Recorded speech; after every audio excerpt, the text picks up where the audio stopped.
चलो समझो third explanation, उसी चैप्टर का है थर्ड एक्सप्लेनेशन।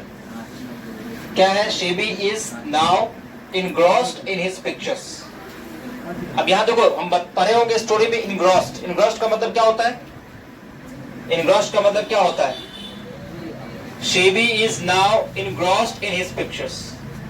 सेबी अब अपने पिक्चर्स में लीन है, बिजी है। इनग्रॉस्ड, इनग्रॉस्ड का मतलब एकदम बिजी है। नया बात, लीन है, तल्लीन है एकदम, नया बात, तो इसको कहते हैं इनग्रॉस्ड। तो Seibei is now engrossed in his pictures. समझ में आया बात?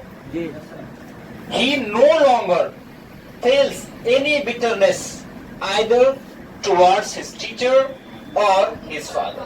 अब उसे बिल्कुल भी नहीं, नो लॉन्गर, बिल्कुल नहीं है। अब उसे बिल्कुल कोई उनके अंदर भावना नहीं है, कोई करवाहटपन उनके अंदर नहीं है। किनके अंदर? सेबी के अंदर। अब वो कोई करवाहटपन, नफरत, द्वेष वो फील नहीं करता है, महसूस नहीं करता है, चाहे या तो वो टीचर के प्रति हो या अपने पिता के प्रति हो। टीचर या पिता दोनों में से किसी के प्रति नहीं उनके अंदर कोई करवाहट है, कोई द्वेष है ना। हालांकि वही टीचर और वही जो है उनके फादर जिन्होंने उनके पूरे गॉड्स को क्या कर दिया था, हथौड़ा से पूरा चकनाचूर कर दिया था, है कि नहीं।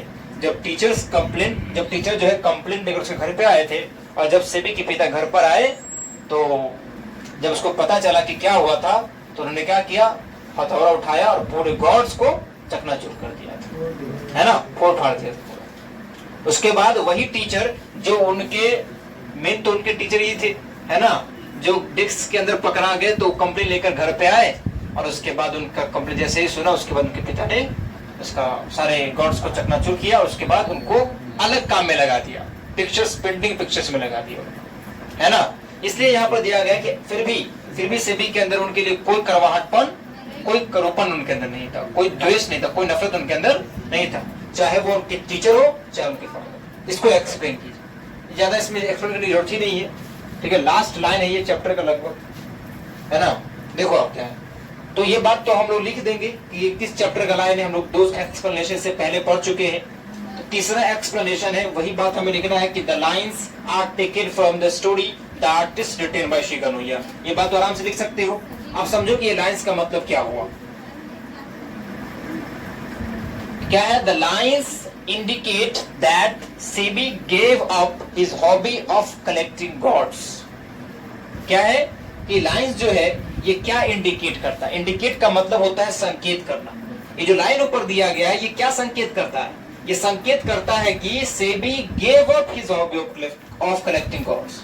सेबी अब छोड़ दिया, सेबी ने छोड़ दिया। क्या छोड़ दिया? Give up. गिव अप से क्या बना है? Give up. गिव अप का मतलब होता है छोड़ देना।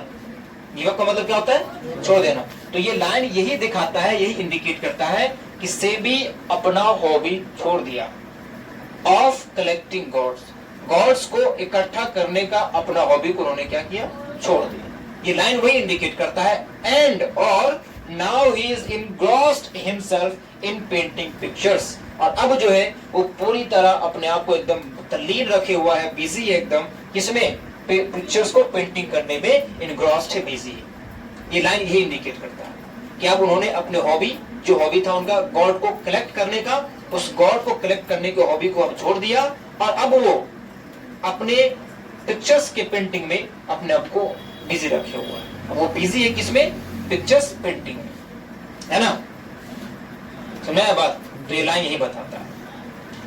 He had no bitterness for the rough attitude of his father and his teacher towards him. और अब उनके अंदर कोई बिटरनेस भी नहीं है। बिटरनेस का मतलब द्वेष, ठीक है, कड़वापन, है ना। एक होता है ना कड़वापन, जो किसी के अगेंस्ट कोई कुछ बोल देता है या कोई बुरा कर देता है, तो उनके अंदर उनके लिए जो है कड़वापन जो है रहता ही है, नफरत रहता ही उनके अंदर। लेकिन सेबी के अंदर अब कोई बिटरनेस नहीं है, कोई कड़वापन नहीं है। फॉर द रफ एटीट्यूड, जो उनके प्रति टुवार्ड से, उनके प्रति जो रफ एटीट्यूड था, है ना, एक अशिष्ट रवैया था, एक भद्दा रवैया। किसका भद्दा रवैया था? उनके पिता और उनके टीचर का जो रफ एटीट्यूड था, उनके प्रति अब उनको कोई भी बिटरनेस, कोई द्वेष, कोई नफरत नहीं है।